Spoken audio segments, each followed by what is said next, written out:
SHOT Show 2025 is done. The dust is settling. The crud is slowly leaving my system, very slowly, might I add. It's been a couple of weeks. I was out for like 4 days, just down hard, shut down, flu-like symptoms. I think a lot of people got sick this year, which is to be expected with that many people in a gross place such as Las Vegas.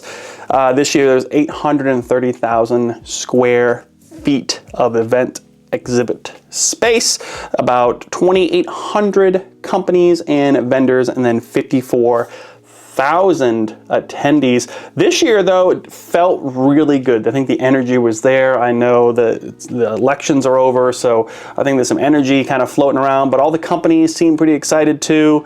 And with that, I had a great time. I would dare say this is one of the best SHOT Shows yet. I didn't think that there was just a bunch of just junk there, or maybe there's no innovation. I thought a lot of companies are either bringing something to the market that we haven't seen in a long time or ever, or there's a lot of new and exciting things that they're kind of working up. So I wanted to bring to you my top 10. I could have done more. I tried to do 5, but I ended up blowing the budget on that one. Top 10 things that I saw at SHOT Show 2025 this year, and a lot of which is either out in the market now or most likely going to hit the market, which is very exciting. So if you haven't seen any of my videos in the past already, I did a bunch of videos at SHOT Show. Check them out, and we'll talk about them and kind of reference those here throughout this video. Now, what kind of a top 10 list would this be without some honorable mentions? Now, these are all things at SHOT Show, not just firearms. And with that, a couple of things come to mind. One, we filmed an episode with Fit and Fire and Clayco and a bunch of other guys at the Airbnb we're at for the Live, Laugh, LARP podcast. It was like a 2-hour episode. We go into a lot of how the actual event was, what we did after hours, who was there, what we looked at, what we liked. Really cool podcast. Also did a podcast for Clay's channel. If you haven't checked out Clayco's channel there, I did a podcast with those guys just the other day with Rodrigo and Jacob and all that. So it was a lot of fun. And then also the Hofbrauhaus is another honorable mention. It's a beer hall, German beer hall in Las Vegas. We go every year. The group grows and grows on who's actually there. So I went with Mark, Fit and Fire, and Clay, and we had an absolute blast. Big old beers, you know, Das Boot beer, and as well as Schnitzel. And also you can get paddled or spanked there as well after taking some shots, which was very interesting. That whole thing was a lot of fun. And then that day, actually, on Monday, was Industry Day at the range. So I got to test a bunch of stuff at the range that I then saw Tuesday through Friday in the actual convention center in the booths, which is cool. So this is kind of in an order on what I thought was really neat, going from 10 to 1. Number 10, Kel-Tec. Now I know this is something I did a full review on already. The PR57, it's a 20+1 round 5.7, fed by stripper clips, but it's super lightweight at 13.8 ounces, less than an inch wide, optic cut for RMSC, and it's cheap too. Now, this is something where they claim is not just for the banned states. It's coming from the idea of a super light, cheap, compact with a lot of rounds. All that sounds good. The stripper clip thing is very interesting. I go in depth on that video on what happens if there's a jam, what can you do? And they're like, you can rock it out, or you can like pry it out, or you can go and pop a pin in the bottom, dump out the internal box magazine. It's just a cool design. I didn't get to shoot it at range day. I was like, I'm not gonna go to Kel-Tec. Why would I go to Kel-Tec? Turns out they had something kind of cool. So, you know how Kel-Tec is though. They come out with cool stuff. It's cheap, plastic, molded from old Chinese toys, and with that, it's really hit and miss on their products, but there's a lot of people who really do like Kel-Tec, and I'd be interested potentially get one of these in to review for the channel. So the Kel-Tec PR57 takes number 10. Number 9, Yankee Hill Machine. They had a V12, is what they're calling it, modular 12 gauge suppressor. All right, so with this, designed for hunting, did a full review on this at their booth, talked to the product managers. They're the knowledgeable ones we want to hear from anyways, right? And basically it breaks down into smaller configurations. So it's based on these 2 rods. So it will be a little bit louder if it's shorter, but you can make it long or short. So it's something we haven't really seen too much of in a shotgun suppressor before. before.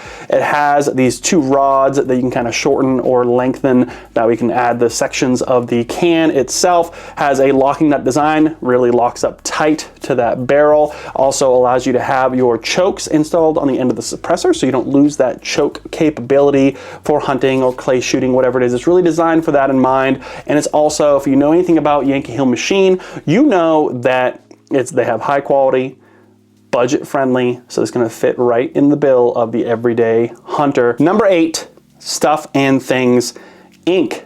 So we already have the Stizon, right? The Bizon kit that I built with my PSA AKV, right? So I did a full review on that. So I ended up swinging by their booth, which they were with Gideon Optics, which is also another great company. They have awesome optics, affordable, really cool designs. And I did a full review on this creation of theirs. It's based on the Gepard, which is a 1990s Russian like AK PCC prototype. Didn't really get past the prototype, called the Gepard. They're calling it the Stipard for Stuff and Things. It takes 9mm Glock mags. It's basically like an AK bullpup pistol. And it can either be a pistol with a brace or an SBR. It's coming out later this year. They have their fake light that they have developed, and it's a really interesting take because you can kind of see, I talked about in the video that there's the screw for the actual grip on the original AK that they kind of gut to make this from a 9mm blowback AK. That screws in the back, so it has this weird looking handle in the back behind the grip, but it's still neat, and they made it so it can take Glock mags. So A+ there, something different, and I'm excited to kind of hopefully get my hands on one of those later this year. Number 7, the PSA booth. Just as a whole, it's always a first stop for myself, for Fit and Fire, for a lot of folks. I think a lot of people go to PSA just because they're pumping out some really cool ideas, some really good concepts. They keep doing this voting thing the last couple of years. We kind of vote on what you want, and then it kind of comes to fruition, right? So we have like the 308 Jackal just came out. H&R has that Department of Energy Colt AR pistol that just came back out that they're real excited about, and it looks really cool. A lot of people are enjoying that. And then they, of course, have a bunch of other new stuff slated, some carryover from last year, some new stuff. The Saber Lancet 50 BMG, the 570 shotguns with the new semi-automatic options that they've just added. They have a PSA 22 rifle that's basically like a 10-22 variant of their own, but you know the price point's going to be nice, which is interesting to kind of cut the cost of even a 10-22. I'm curious how that's going to work out. The Vuk, which is a carryover from last year, but they made some changes this year. It's kind of a hybrid AK Jackal thing, and I think a lot of people are excited about that and the various calibers that come with a Vuk concept. There's a 700 style hunting bolt action rifle, which is really cool. That's something that I think there's not a lot out there, but there's a lot of accessories for that. And I think with Remington kind of on the rocks these days, PSA kind of pumping out something like that with that kind of modularity that works with the 700 series, that's really cool to see. A 37mm flare launcher called the Thumper that was there last year, brought it back this year. It's keep moving forward in the process. I don't know the release dates on a lot of this stuff. A lot of it's still concept, and it's being voted on again. A Saber 11, which is a double stacked 1911 9mm. So think like a 2011 kind of competition, kind of fun take on that. It's going to be pretty affordable, but it is that Saber stamp on there, so not as affordable as maybe like a Dagger per se, but probably closer to like that Dagger Saber line, which I actually have up for a full review here shortly. I have a Saber Dagger in for testing. There's a Well Rod concept, which is a 45 ACP, takes 1911 magazines, straight pullback single shot, and at 45 kind of paying homage to the old World War II well rod. That's pretty cool. It's going to come threaded for a can, so you can kind of thread a can right on there, and it should look pretty sweet, but that is a concept. And then we looked at the X57, the X9, both really cool. You have a 5.7 platform, you have a 9mm now with the X9 platform. Those are carryover from last year, except for the X9. That's a new one. I was pretty excited about that. I do like the straight magazine in the grip type of design for that one there. And then it also has the gold crank, which is a very special order kind of deal with PSA, so I wouldn't anticipate a lot of those coming out, but going to be more affordable than a lot of the other gold plated options that we've seen in the past, I'm sure. H&R now has lever guns, which are Turkish made. I addressed that in the video. I was like, dude, are you sure? Yeah, we're gonna check all the quality here because we know how Turkish goes. And they're like, yep, we got it, we're on it. It's gonna be great. And they have a lot of really, really cool old wood lever guns with threaded barrels. We all wanna see more of that, right? And then they also have the T48 FAL from H&R. That's a very rare 1950s H&R variant of the FAL that was designed to take stripper clips in 308. Very neat, PSA booth, always delivering, very packed, a lot of fun, but it's a good stop usually every year.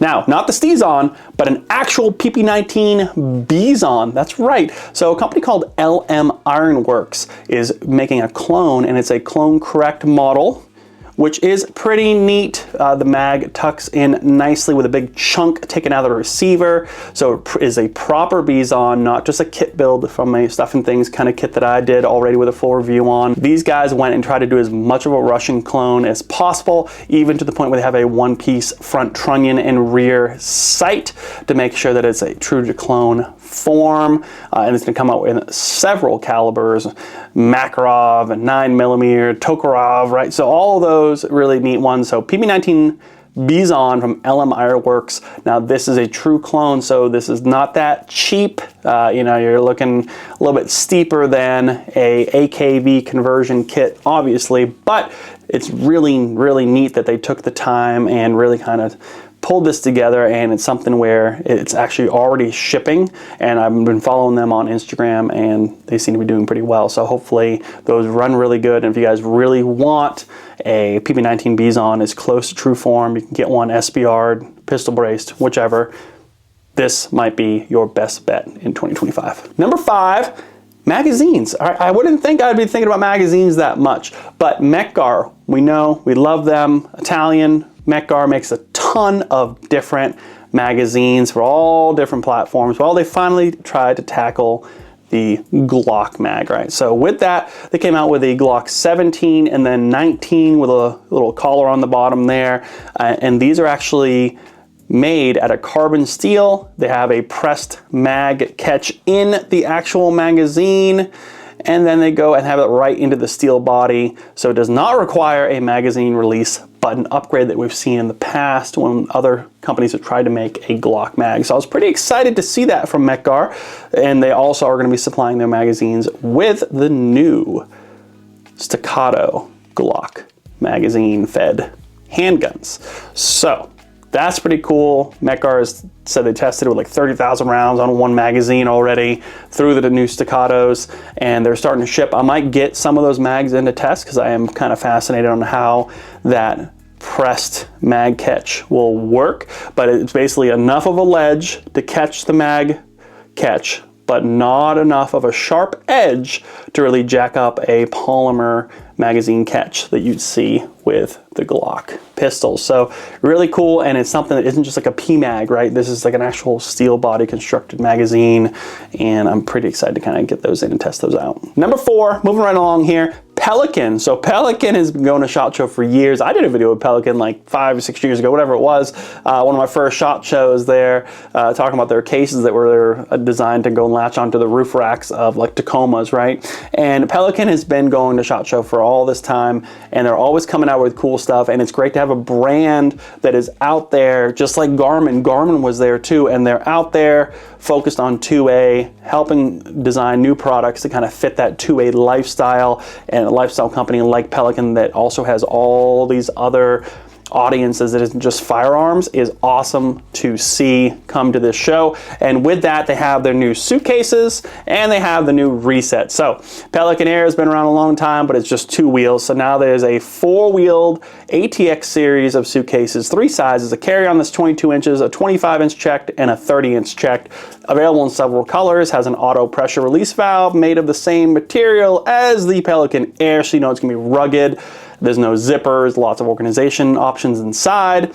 And of course, that means that the Pelican is a little heavier than your normal suitcase. And that's a big hit that I think a lot of people commented on in that video. And with that though, I have to say, I think at least the carry-on is awesome. It's gonna be a great high quality carry-on, and I'm curious to kind of see how the check bag works out, what people use it for, how they like it, that kind of thing, right? So I might try to get some of those in to the channel to test, because the videos did really well on Pelican for SHOT Show, and you guys seem to like it. Now the Reset is a peg system organizer for rifles and gear in a Pelican case. So you can go and pop the little pegs in there and kind of morph it to what you need and what you want for your particular mission or your particular travel needs, camera gear, rifle, hunting gear, night vision, thermal, whatever it is, and you can actually reset it, hence the name, and it's not going to be something where you have all these grid blocks or have to actually physically cut the foam and only have one option to put in there. You can go now have this peg system that can kind of be reset and moved around where you need it. Number 3, this one was really cool. I saw this on day 1 on Tuesday, right? We were just walking through the Caesars Forum, looking at like Global Ordnance and Primary Arms and those kind of companies, right? And I went and saw with Mark from Fit and Fire, we're like, what is this? 1791 Industries. It's a leather holster company, but they changed the name from like 1791 holsters or leather to 1791 Industries, and they had this big section of the booth with a bunch of AR components. We're like, what is this? They actually went and came out with a patented new material called Magnite, which is pretty neat. So they're basically gonna be manufacturing out of this Magnite material that's an aluminum like replacement, essentially, rails for ARs, AKs, this and that, right? So charging handles, forward grips, hand stops, things like that, and who knows what else with this stuff. Basically, it's a magnesium-based ceramic nano composite, and it's 33% lighter than aluminum, yet just as strong, and the heat dissipation has the same characteristics as well. So I was pretty excited about it, and let me show you. I actually have one of the rails I slapped on my AK. So here it is right here. So this is actually a Polish Radom, so it's FB Radom Beryl, and here's the rail right here. And this is interesting, it does come with a top piece as well, but if you don't know anything about these FBs, they have a very particular top section here that's cut for their gas system, all right? But the bottom part fits really well, and these are all prototypes, and I ended up grabbing one from 1791. It's so light, and it just feels really good, and it looks awesome on this FB here.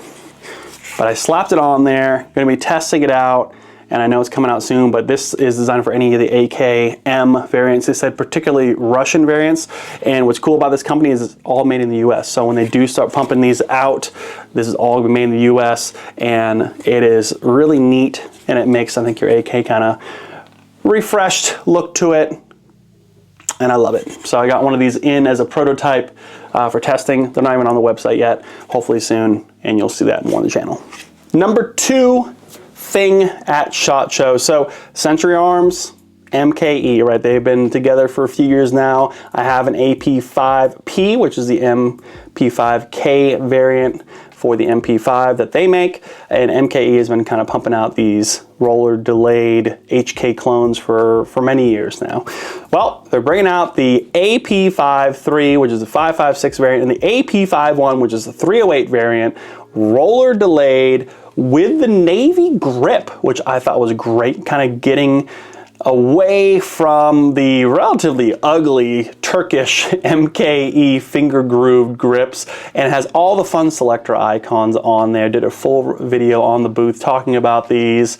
I really want the 5.56. The AP5-3 has MKE mags as well, so you know, just like the Turkish mags for the AP5, there'll be plenty of availability for those. And they also have translucent mags, but with couplers on it, so you can couple them together. It's like pivot lock couple, and I really think that it was just something kind of neat, and I was like, oh wow, that's cool. No one's bringing those in. I was talking with my buddy Rodrigo, and he was like, yeah, I tried to get one of these built from an HK kit, and it was like thousands and thousands, right? So it's not something that's very easily done. These are going to be coming in at that AP5 type of price point. So if you know anything with the MKE clones, you know that that price is going to be pretty sweet. And I was very excited to see that. I kind of want to get a 556 in the AP53 for sure for the channel. Well, you might be thinking, all right, well, you hit all the main points that I've seen on other channels. What's the number one thing that I saw at SHOT Show that I was excited about? Well, I just did a video on the season 2 of Squid Games, talking about, it's a new series called Movie Gun Breakdown, right? So talking about the guns in there, and one of the main guns they talk about and use, the little special forces group that goes around in their boats, completely useless part of the whole story basically in season 2, is the Daewoo. So the Daewoo K2 is made by the company called Daewoo, and with that, it's a South Korean military rifle that is very few have made it into the US. You have to get a pre-ban one, and it's kind of a mess. So this company SNT Motive split off from Daewoo. I filmed a whole short about this and threw it on Instagram and all that too if you haven't followed me there yet.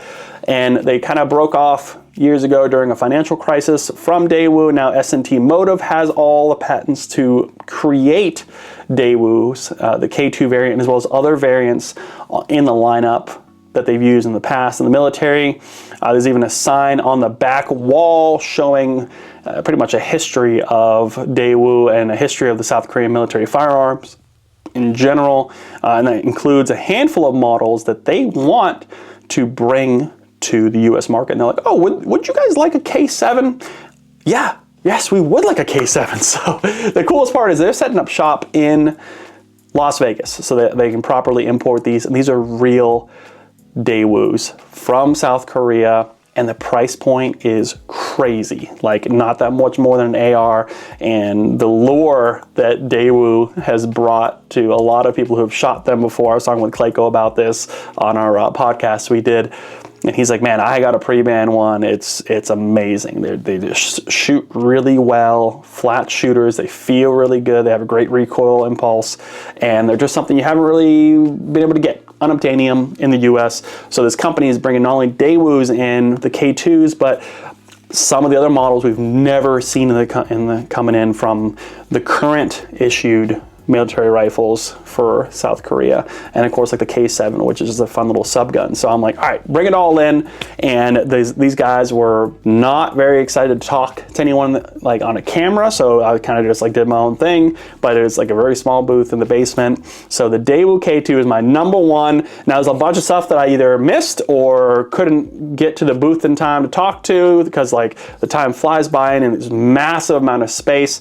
but I did as many spots as I could hit. And then after the fact, I've seen some videos from like TFB TV and all those talk about other things that would have been interesting to look at.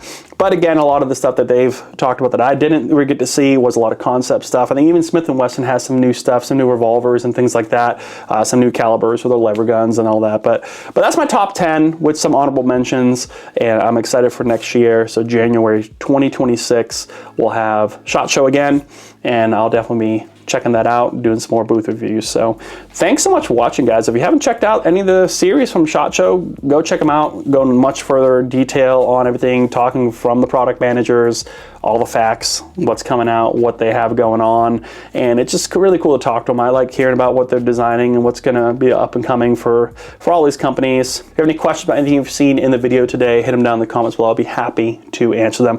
As always, train hard. You never know what's coming. Take care of the ones you love, and we'll see you in the next review.